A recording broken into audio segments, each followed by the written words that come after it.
Ada perilaku yang tidak biasa yang dilakukan oleh orang yang seperti biasanya yang tidak biasa.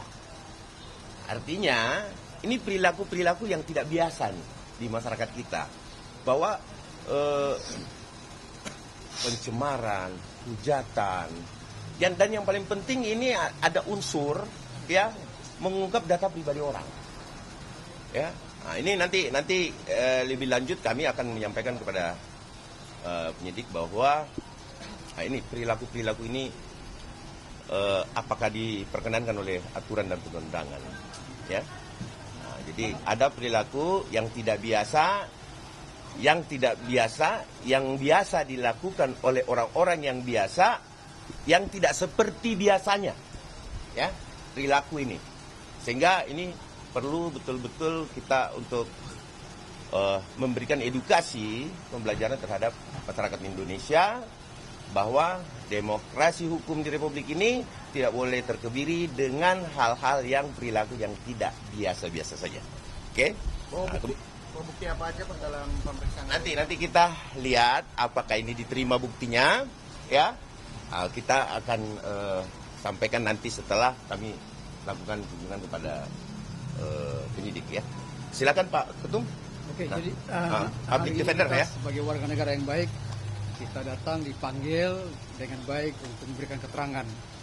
Jadi semua keterangan kita akan berikan yang terbaik. Kita akan buktikan bahwa apa yang kita beri adalah benar dan tepat. Dan saya yakin bahwa proses hukum tidak akan bermain-main. Semua akan berjalan dengan baik. Jadi tolong kawali, kita sama-sama kawali apa yang kita laporkan, semua akan berjalan dengan baik. Kita yakin itu, karena semuanya sudah disetting begitu rapi, sehingga hari ini hari yang terbaik untuk kita buktikan secara hukum.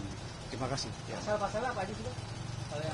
Silakan Pak. Oke, karena saya yang melaporkan, ya, mewakili organisasi saya, ya.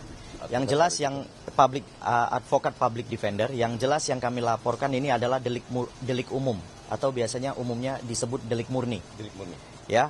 Yang mana, ya kan, apabila terjadi suatu peristiwa pidana, maka bukan korban, dia boleh melaporkan. Contoh pembunuhan. Ya, kalau pembunuhan kan kalau kalian lihat di depan situ ada pembunuhan kan kalian boleh laporkan, betul tidak? Ya, jadi itu deliknya.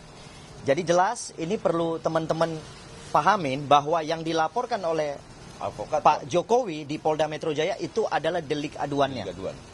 Yang kami laporkan adalah delik murninya. Ya. Pasal yang kami terapkan di sini adalah pasal 160, penghasutan. Itu jelas ya. Oke, kenapa kami duga ada penghasutan? Karena si RS itu seolah-olah meyakinkan masyarakat bahwa itu adalah produk palsu. Itu intinya. Ya kan? Itu intinya. Ya, yang kemudian kami jongtokan lagi kepada pasal 28 ayat 2, mempublikasi melalui media. Oke, media online. Ya, YouTube ataupun yang lain-lain, ya. Kemudian nanti kami lihat dalam pemeriksaan, pastinya kami akan menambahkan pasalnya, ya. Nah, tapi pasal itu kami belum bisa sampaikan sekarang, ya. Kami belum bisa sampaikan karena nanti pada saat pemeriksaan aja.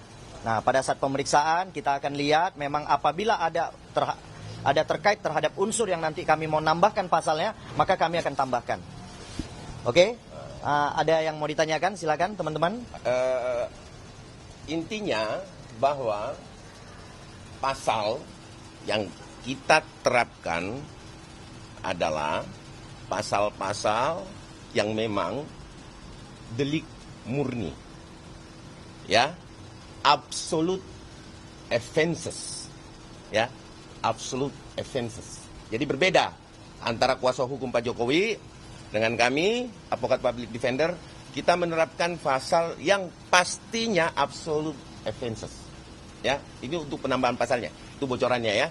Tapi nanti kita akan sampaikan setelah perkembangan pemeriksaan. Oke, ada lagi? Tapi dalam laporan ini apakah sudah sowan ke pihak atau ke Pak Jokowi sendiri Pak? Ini pertanyaan bagus nanti yang jawab ketua umum Ketua umum tuh. yang jawab. Nah, itu rencananya tuh Pak, biasanya memang. Seperti apa tuh? Rencananya kita akan berkunjung kepada korban. Jadi kita akan langsung ke Kota Solo nanti. Ya, sabar menanti. Semua kita akan berikan informasi yang tepat. Hari ini, itu aja ya. Oke. Bukan hari ini pertemuan sama Jokowi, bukan Jokowi. Nanti Pak Ketum kita akan mengatur waktunya. Pastinya kita akan atur waktunya. Yang Karena pastinya gini, sudah lakukan komunikasi. ya, komunikasi sudah terjalin. Cuman kita atur waktunya karena kan LBH itu ya kalau LBH ataupun ada sesuatu yang sifatnya kasusnya itu adalah absolute offenses, maka memang wajib setiap penegak hukum itu wajib berkunjung kepada korban, tidak harus kuasa hukumnya. Ya, ada lagi yang perlu ditanyakan? Ada berapa item bukti yang akan mau diserahkan, Bang? Berapa kemarin?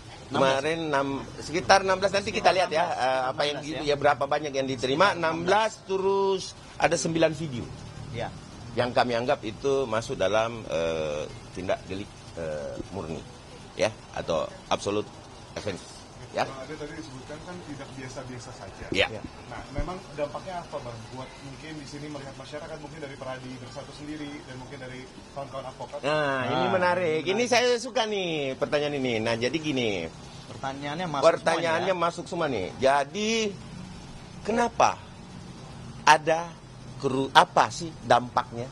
Dampaknya adalah hari ini saya menjadi ragu sebagai warga negara Republik Indonesia terhadap keaslian ijazah Jokowi.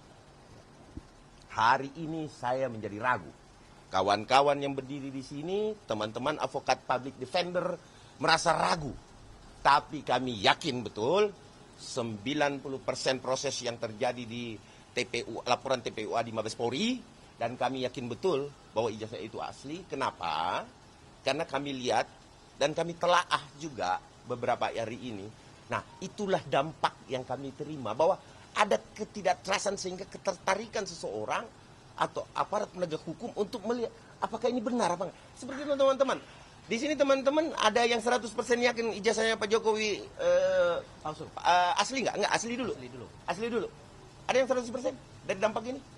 Menjadi bertanya-tanya kan?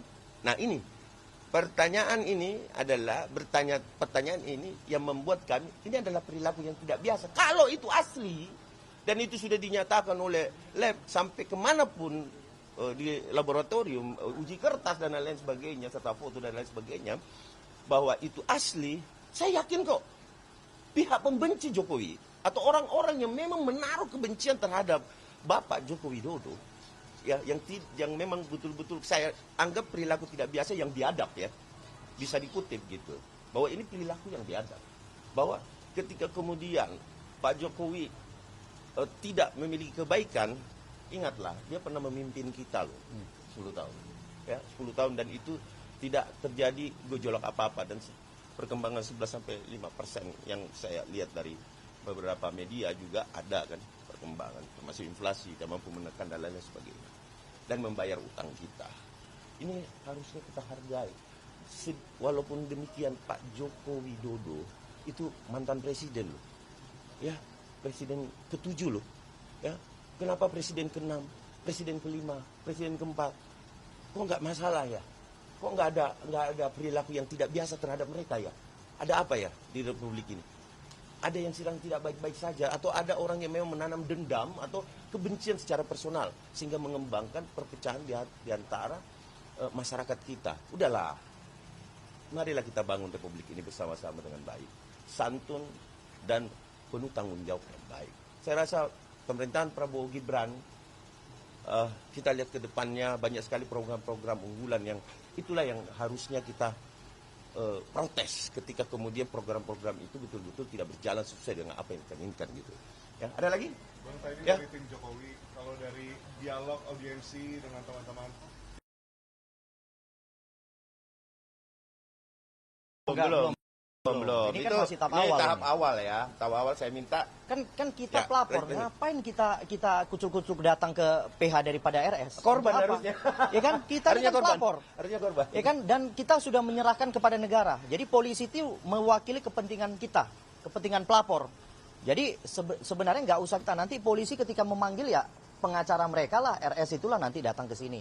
ya kan, untuk memberikan misalnya surat penundaan atau apapun itu, ya itulah kepentingannya pengacara ya dalam mewakili kliennya gitu. Tapi kami pastikan laporan ini akan lebih cepat dari Polda Metro Jaya, saya pastikan itu. Dan satu lagi ya, saya mau kasih tahu teman-teman, implikasinya ini besar sekali. Karena kenapa? Satu, keluarga saya yang tadi mau kuliah di UGM jadi ragu. Jadi nggak usah lah, nanti palsu pula ijazahnya kan gitu.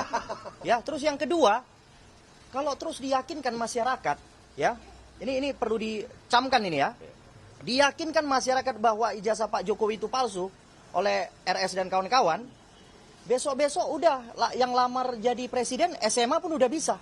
Kan gitu kan? Kalau mereka faktakan terus, seolah-olah ini palsu, masyarakat semua yakin. Kalau gitu nggak usah ada yang kuliah lagi lah. Kalian teman-teman nggak usah kuliah, SMA pun bisa jadi presiden kok besok-besok. Nah itu implikasinya besar sekali, ya besar sekali implikasinya. Itu demikian dari saya. Ada lagi tambahan? Kalau Pak Jokowi sendiri berani bawa ijazahnya ke Polri, itu berarti beliau yakin 1000%. Tidak mungkin itu palsu barang dibawa ke sini. Kalau di barang palsu dibawa itu bunuh diri namanya. Pelapor membunuh dirinya sendiri. Bunuh diri, ya betul. Itu saja. Ya. Terima kasih. Nah, jadi ini dampaknya ya teman-teman. Nah, ada lagi? Kan? Dampaknya ngeri kan? Ada lagi nggak? Kami masuk dulu ya. Ada lagi ya, udah ya. Oke. Nanti habis masuk baru kita Habis kita bicara diperiksa lagi. lah ya. Item nggak bisa di-spill sedikit. Jangan, nanti nanti sabar. merusak pemeriksaan. Belum Jangan. pemeriksaan, oke? Ini dia ini ya. Oke, Ini ya. dia ya. Oke, jangan ya. Oke. Oke teman-teman.